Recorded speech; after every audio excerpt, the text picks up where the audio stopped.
எஸ்ஐஆர்னா என்ன? Special intensive revision. நமக்கு குழப்பமாக இருக்குது, பல கேள்விகளையும் சர்ச்சைகளையும் கிளப்பி விடுற மாதிரி இருக்குது. எஸ்ஐஆர் எதுவும் பூதம் கிடையாது, ஒவ்வொரு வருடமும் நடக்கக்கூடிய ஒரு விஷயம்தான். வெளி மாநிலங்களிலிருந்து தமிழ்நாடு போன்ற மாநிலம், மகாராஷ்டிரா போன்ற மாநிலம், குஜராத் போன்ற மாநிலம் அங்கு வேலை தேடி போகக்கூடிய நபர்கள். இப்போ இந்த 93 லேக் நபர்கள்லேருந்து ஒரு 6 to 7 லேக் நபர்களை சேர்த்துட்டாங்கன்னு நீங்கள் வச்சுக்கோங்க. ஒரு 10லேருந்து 15 சீட்டுகள் எஃபெக்ட் ஆகும். 15 லட்சம் நபர்களை சேர்த்துட்டாங்கன்னு வச்சுக்கோங்க. அப்போ ஒரு 30லேருந்து 40 சீட்டுகள் எஃபெக்ட் ஆகும். 25 லேக் வட இந்தியர்களை சேர்த்துட்டாங்கன்னு நீங்கள் வச்சுக்கோங்க. ஒட்டுமொத்த ஆட்சியும் மாறிடும். எங்கெல்லாம் இஸ்லாமியர்கள் அதிகமாக இருக்கிறார்களோ, எங்கெல்லாம் பிஜேபிக்கு அல்ல ஏடிஎம்கேக்கு எதிராக ஓட்டு போடக்கூடிய நபர்கள் அதிகமாக இருக்கிறார்களோ அவர்களுடைய பெயர்களை நீக்கக்கூடிய வாய்ப்பு அதிகமாக இருக்கு. எந்த அரசியல் கட்சியுமே எஸ்ஐஆர் இதை எதற்காக ஸ்ட்ராங்காக ஆப்ஜெக்ட் பண்ணுறாங்கங்கிற விஷயத்தை எடுத்து வைக்கல. அந்த கைட்லைன்ஸ் எங்கே என்கிற அந்த கேள்வி யாருமே கேட்கல. ஸோ இந்த சாஃப்ட் ஆப்ஜெக்ஷன்ங்கிறது சரிப்பட்டு வராது. உடல் வலிமையை உறுதி செய்யும் சிலாஜித், கவனத்தை மேம்படுத்தும் அஸ்வகந்தா மற்றும் உயிர் சக்தியை பெருக செய்யும் சஃபேடு முஸ்லி போன்ற இமயமலையின் மூலிகை பொருட்களை கொண்டு வந்து மிஸ்டர் பர்ஃபெக்ட் உருவாக்கப்பட்டுள்ளது. ஒவ்வொரு முறை உட்கொள்ளும் போதும் உடல் சக்தி, வலிமை மற்றும் மன வலிமை உறுதி செய்யப்படுகிறது. மா நேச்சுரல்ஸ் மூலம் மகிழ்ச்சியான தலைமுறைகள் உருவாகிறது. இப்போது மிஸ்டர் பர்ஃபெக்ட்டுடன் உங்கள் தலைமுறையும் வலிமையாகட்டும். எங்கள் வெப்சைட்டில் இருந்து உடனே ஆர்டர் செய்யுங்கள். வாட்ஸ்அப் எண்ணிலும் தொடர்பு கொள்ளலாம்.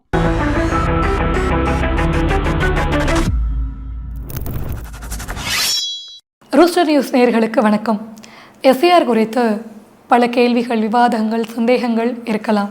அது குறித்து இன்றைய ஒரு நேர்காணல். எஸ்ஐஆர்னு எங்கே திரும்பினாலும் எஸ்ஐஆராகவே இருக்குது. ஸோ நமக்கு குழப்பமாக இருக்குது, இது என்னது, ரொம்ப பெரிய விஷயமா, நமக்கும் அதுக்கும் சம்மந்தம் இல்லையா, இல்லை சம்மந்தம் இருக்கா, விவாதமாக இருக்குது, பல கேள்விகளையும் சர்ச்சைகளையும் கிளப்பி விடுற மாதிரி இருக்குது. எஸ்ஐஆர்னா என்ன? Special intensive revision. எஸ்ஐஆர் எதுவும் பூதம் கிடையாது, ராக்கெட் சயின்ஸ் கிடையாது. சாதாரணமாக நடக்கக்கூடிய, ஒவ்வொரு வருடமும் நடக்கக்கூடிய ஒரு விஷயம்தான். அதில் ஸ்பெஷல் என்கிற விஷயத்தை ஆட் பண்ணி, இன்டென்சிவ் என்கிற விஷயத்தை ஆட் பண்ணி ஒரு பூதத்தை கிளப்பக்கூடிய வேலை தான் இந்த எஸ்ஐஆர் பார்த்திருக்கிறது. இதற்கு முன்னாடி நடந்த எஸ்ஐஆரில் நீங்கள் பார்த்தீர்கள்ல, முக்கியமாக 2003ஆம் ஆண்டு, 2003, 4, 5 3 வருடம் எஸ்ஐஆர் நடந்தது இந்தியாவில். அதை பற்றி கைட்லைன்ஸை பற்றி கேட்கும்போது, இல்லை இப்போ நீங்கள் ஒரு எஸ்ஐஆர் நடத்துகிறீர்களே, இதற்கான கைட்லைன்ஸை பற்றி கேட்கும்போது அரசாங்கம், முக்கியமாக தேர்தல் ஆணையம் இதற்கான பதிலை கொடுக்கவில்லை. எப்படி பண்ணுறீங்கன்னா, அந்த கைட்லைன்ஸ் 2003 இருந்தது, அதை படி தான் நாங்கள் பண்ணுறோம். சரி, அதற்கான கைட்லைன்ஸ் எங்கன்னா கொடுக்க மாட்டோம் அப்படின்னு சொல்லி. சரி, இப்போ அந்த எஸ்ஐஆரை பற்றி நாங்கள் இன்னும் ஆழமாக படித்து பார்க்கும்போது எங்களுக்கு தெரிய வந்தது, இந்த எஸ்ஐஆர் இப்போ நடக்கக்கூடிய எஸ்ஐஆருக்கும் அப்போ நடந்த எஸ்ஐஆருக்கும் நிறைய வித்தியாசங்கள் இருக்குது. சாதாரணமாக ஸ்பெஷல் இன்டென்சிவ் ரிவிஷன் என்கிற இந்த விஷயம் எப்படி நடக்கணும்னா, பூத் லெவல் ஆஃபீஸர் உங்களோட வீட்டுக்கு வருவார். யார் இந்த பூத் லெவல் ஆஃபீஸர்கள்னால், ஆங்கன்வாடி வார்டு மெம்பர்ஸ்கள், ஆங்கன்வாடி எம்ப்ளாயீஸ்கள், ஜூனியர் டீச்சர், அப்புறம் ரெவென்யூ ஆஃபீஸில் வேலை பார்க்கக்கூடிய பிஎன், அந்த மாதிரியான நபர்கள். 8ஆம் வகுப்பு படிச்சிருப்பாங்க, அதிகமாக படிப்பெல்லாம் இருக்காது. பட் அவங்களுடைய சிம்பிளான வேலை என்னென்னா, உங்கள் கையில் இருக்கக்கூடிய லிஸ்ட், போட்டர்ஸ் லிஸ்ட் எடுத்துகிட்டு வந்து, உங்கள் வீட்டில் 4 பேர் இருக்காங்கன்னா எல்லாருடைய பேரை படிப்பாங்க, டிக் மார்க், ஓகே எல்லாருமே இங்கே தான் இருக்கிறீங்க, யூ ஆர் இன். இல்லை சார், என்னுடைய மகனுக்கு திருமணம் ஆயிடுச்சு, மகன் அண்ட் மருமகள் 2 பேருமே இன்னொரு வீட்டுக்கு போயிட்டாங்க, அப்போ அவங்களுடைய பேர் ட்ரான்ஸ்ஃபர்னு எழுதிடுவாங்க.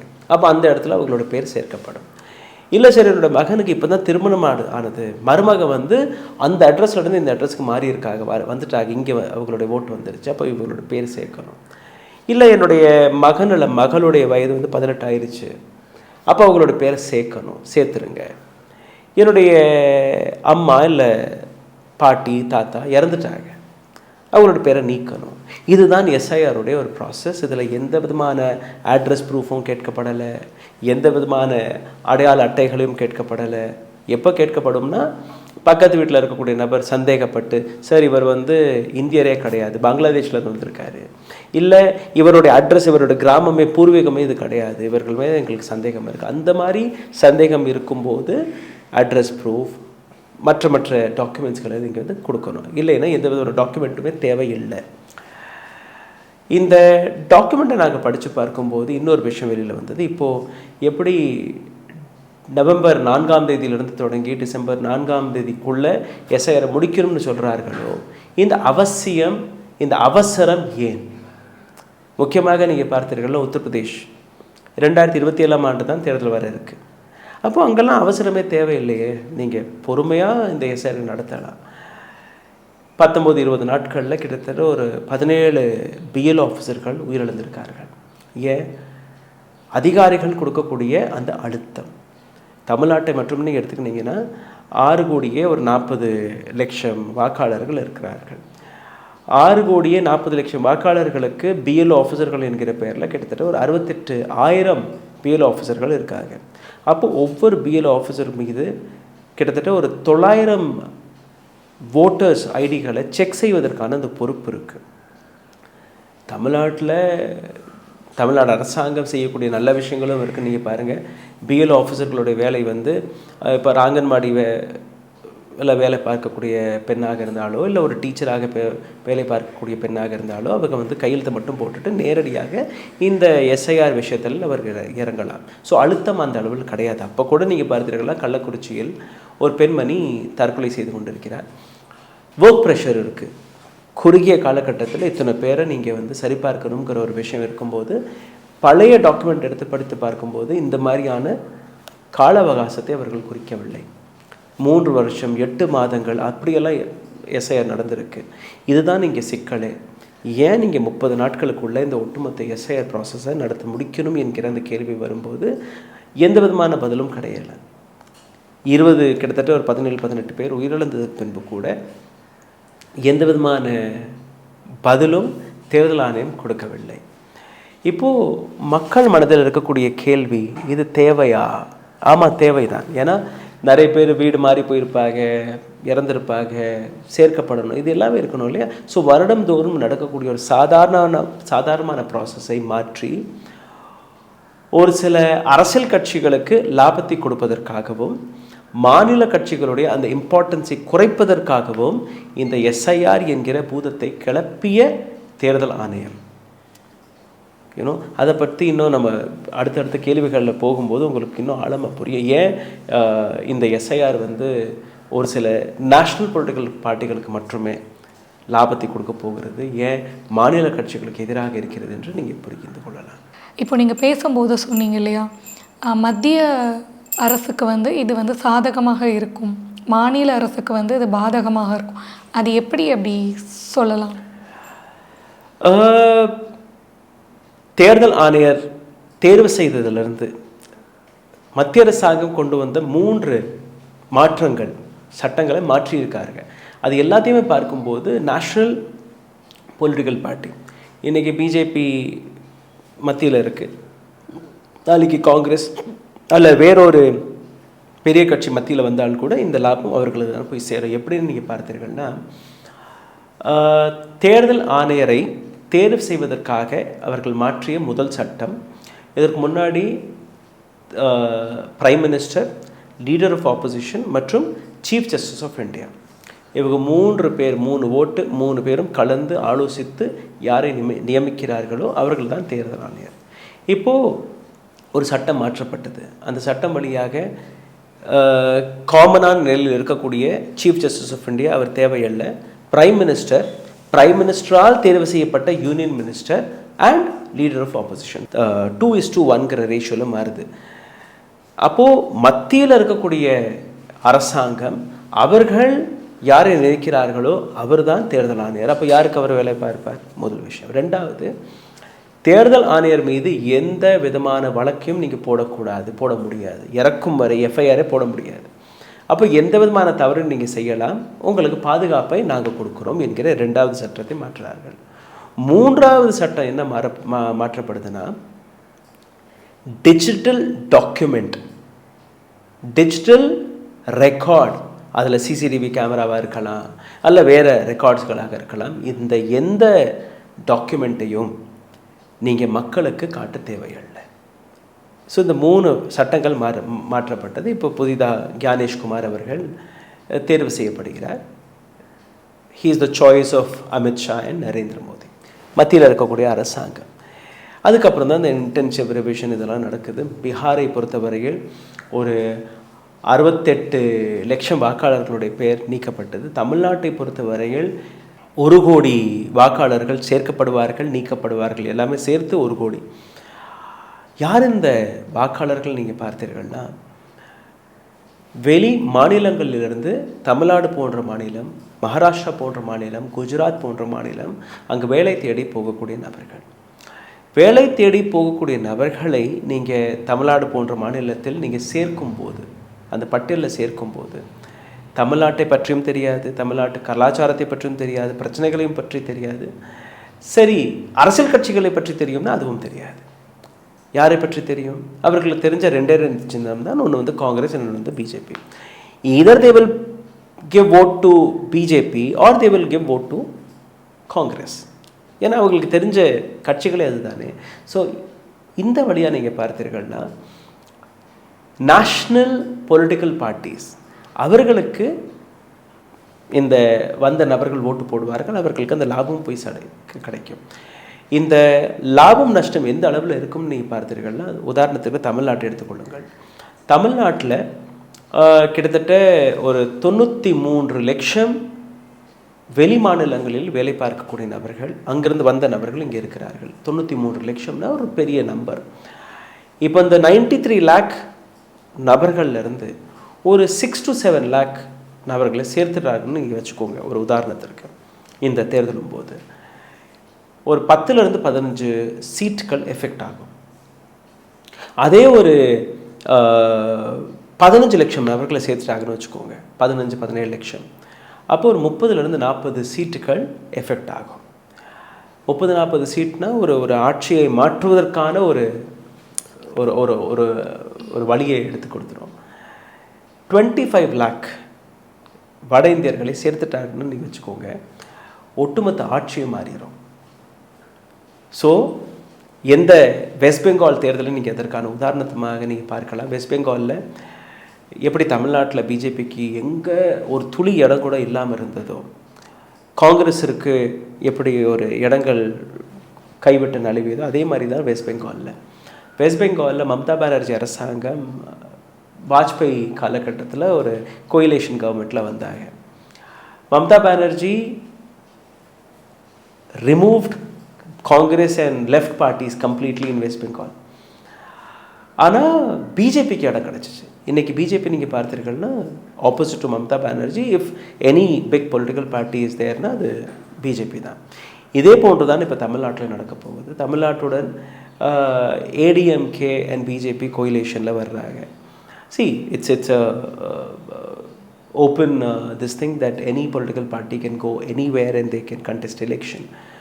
But இது போன்ற தவறுகளால், அதாவது எஸ்ஐஆரை வச்சு உங்களுக்கு ஒரு ஓட் பேங்கை க்ரியேட் பண்ணி அந்த ஓட் பேங்க் வழியாக நீங்கள் உள்ள நுழையும் போது, அந்த ஓட் பேங்க் யாருடைய ஓட் பேங்க்னா உங்களுடைய ஓட் பேங்க் தான், வட இந்தியர்களால் உருவாக்கப்பட்ட ஓட் பேங்க். ரெண்டாவது, எஸ்ஐஆர் வழியாக டார்கெட்டட் டெலிஷன் நடக்கும். டார்கெட்டட் டெலிஷன் எங்கெல்லாம் இஸ்லாமியர்கள் அதிகமாக இருக்கிறார்களோ, எங்கெல்லாம் பிஜேபிக்கு அல்ல ஏடிஎம்கேக்கு எதிராக ஓட்டு போடக்கூடிய நபர்கள் அதிகமாக இருக்கிறார்கள், அவர்களுடைய பெயர்களை நீக்கக்கூடிய வாய்ப்பு அதிகமாக இருக்குது. இதுதான் பீகாரில் நடந்தது, இதுதான் கர்நாடகாவில் நடந்தது, இதை வைத்து தான் டெல்லியை நீங்கள் வென்றீர்கள், இதை வைத்து தான் நீங்கள் மகாராஷ்டிராவை வென்றீர்கள், இதை வைத்து தான் நீங்கள் ஹரியானாவை வென்றீர்கள். ஸோ ஒரு ஃபார்முலா இருந்தது.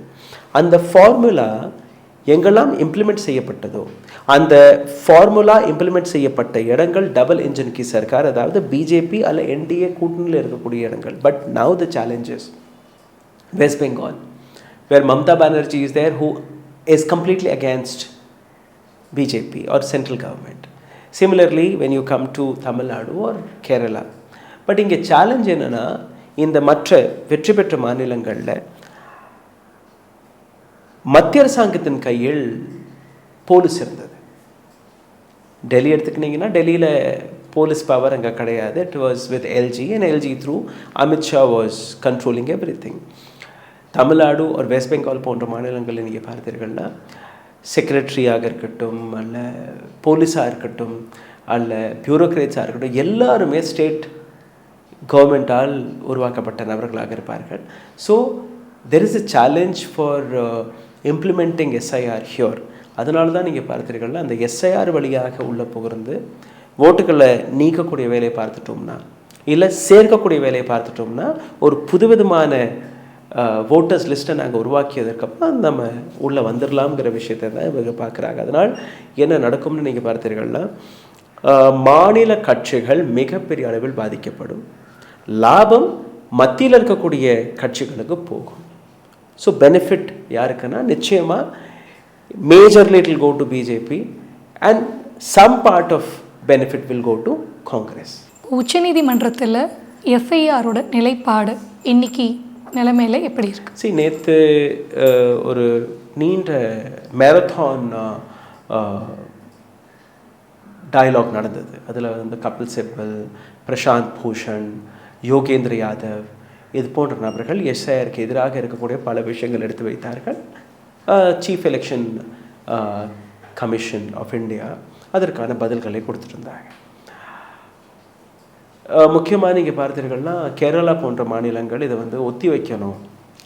எங்கள் மாநிலத்தில் எலெக்ஷன் வேறொரு லோக்கல் பாடி எலெக்ஷனால் நடக்குது, ரெண்டையுமே ஒன்றா பார்க்க முடியாது. ரெண்டாவது எக்ஸாமினேஷன் நடக்க போகுது, நிறைய ஸ்டூடெண்ட்களை வந்து நீங்கள் இணைக்கலாம்னு பார்த்துருக்கீங்க, அதெல்லாம் இங்கே சரிப்பட்டு வராது. அதே மாதிரி தமிழ்நாடு எடுத்து வச்ச விஷயம், இது வந்து அறுவடை காலகட்டம், பல விவசாயிகள் வந்து இப்போ விவசாயத்தில் பிஸியாக இருப்பாங்க, அவங்களால பார்க்க முடியாது. ரெண்டாவது இந்த டிசம்பர் ஜான்வரியெல்லாம் பார்த்தீங்கன்னா மழை காலம், இன்னும் கிளைமேட்டிக் சேலஞ்சஸ் நிறைய இருக்கும், ஃப்ளட் வரக்கூடிய தருணம். எந்த அரசியல் கட்சியுமே எஸ்ஐஆர் இதை எதற்காக ஸ்ட்ராங்காக ஆப்ஜெக்ட் பண்ணுறாங்கங்கிற விஷயத்தை எடுத்து வைக்கலை. நான் தொடக்கத்திலே கூறியபடி 2003ஆம் ஆண்டு எந்த கைட்லைன்ஸ் வழியாக இந்த எஸ்ஐஆரை நடத்துகிறோம் என்று கூறுகிறீர்களோ அந்த கைட்லைன்ஸ் எங்கே என்கிற அந்த கேள்வி யாருமே கேட்கலை. ரெண்டாவது, ஏன் இந்த அவசரங்கிற கேள்வி யாருமே கேட்கலை. ரைட். ஸோ மாநில கட்சிகள் ரொம்பவே ஸ்ட்ராங்காக தன்னுடைய ஆப்ஜெக்ஷனை இதுவரை எடுத்து வைக்காததுக்கான காரணம் இடி, சிபிஐ, ஐடி போன்ற ஒரு பயம். மத்திய அரசாங்கம் எப்போனாலும் எங்களை தூக்கி உள்ள வச்சுருவாங்க, பிகாஸ் நாங்களும் திருட்டுத்தனத்தை பண்ணியிருக்கோம் இல்லையா. ஸோ இந்த சாஃப்ட் ஆப்ஜெக்ஷனுங்கிறது வந்து சரிப்பட்டு வராது. ரெண்டாவது, நீங்கள் பார்த்தீர்கள்னா சுப்ரீம் கோர்ட்டில் நேற்று வாதிக்கும்போது கபில் சிபல் அண்ட் எதிரில் நிற்கக்கூடிய பல நபர்கள் எடுத்து வைத்த விஷயம், பிஎல்ஓ ஆஃபீஸர்கள் அவர்களுடைய உயிரிழப்பு. நீங்கள் கொடுக்கக்கூடிய அழுத்தத்தால் தானே இந்த உயிரிழப்புகள் நடக்கிறது. ஹார்ட் அட்டாக் வழியாக இறந்திருக்காங்க, பிரெயின் ஸ்ட்ரோக் வந்து இறந்திருக்காங்க, மயக்கமடைஞ்சு விழுந்து நடந்திருக்காங்க, சுசைடு வழியாக உயிரிழப்புகள் நடந்திருக்கு. அனைத்துக்கு பின்னாடி நீங்கள் பார்த்தீர்கள்னா உயர் அதிகாரிகள் போடக்கூடிய ஒரு அழுத்தம். என்ன அழுத்தம் அது? ஒரு நாளில் நீங்கள் 200 வீடு போய் நீங்கள் சரி பார்க்கணும், இத்தனை நாட்களுக்குள்ளே நீங்கள் சரி பார்க்கணும்.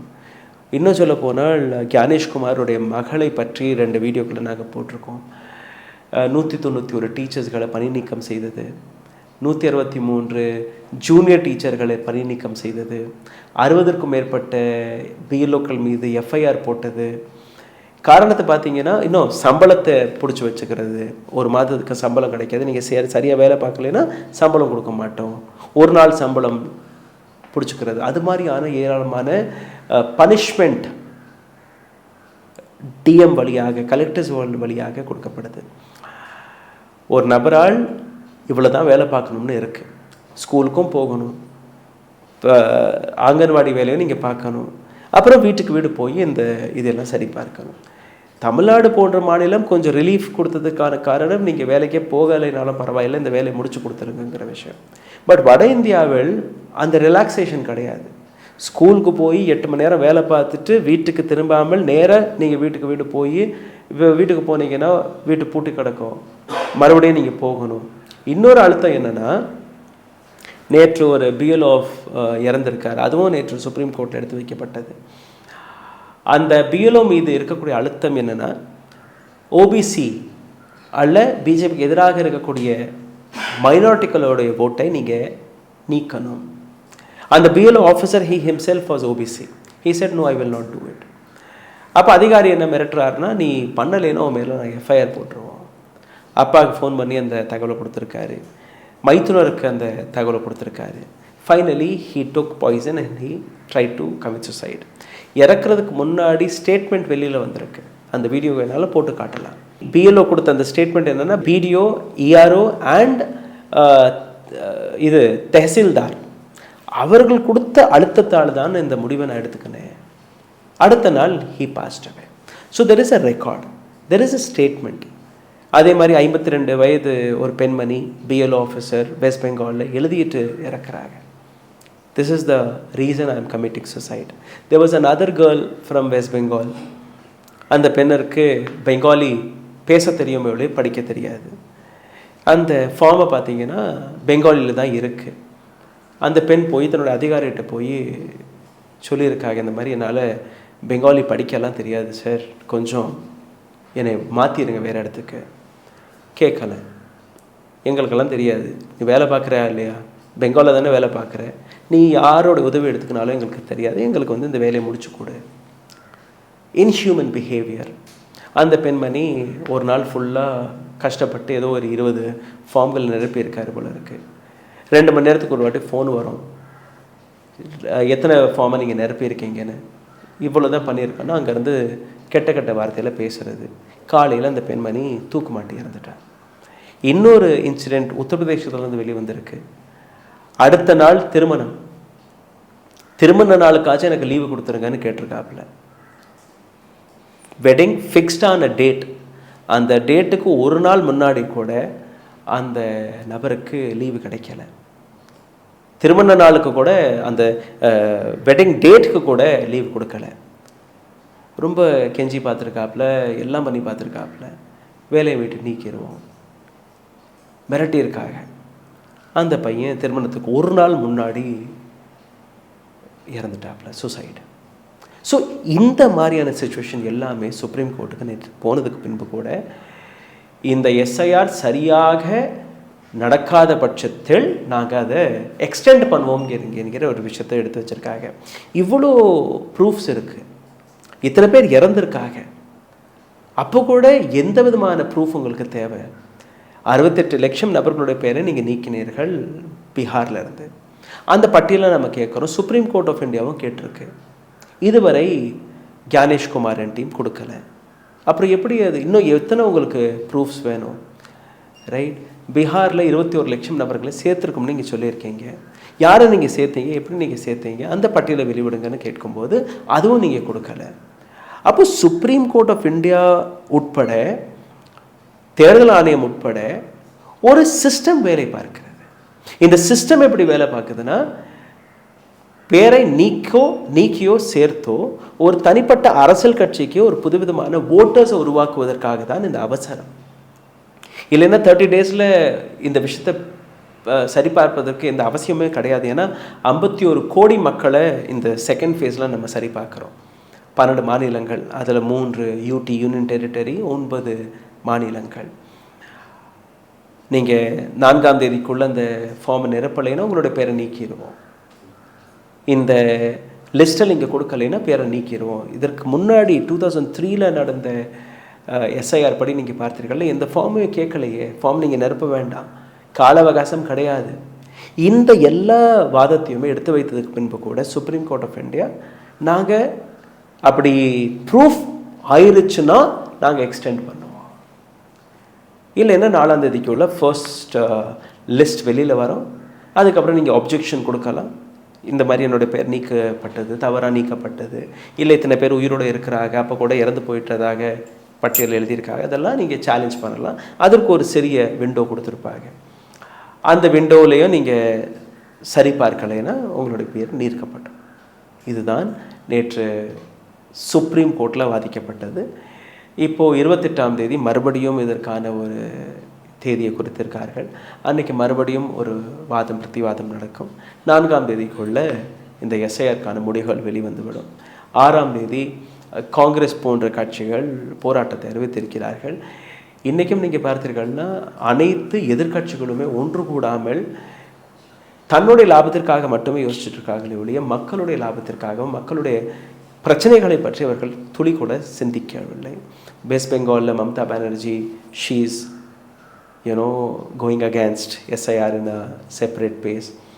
பினராயி விஜயன் கேரளாவின் சீஃப் மினிஸ்டர், அவர் தனியாக பேசிகிட்டு இருக்காரு.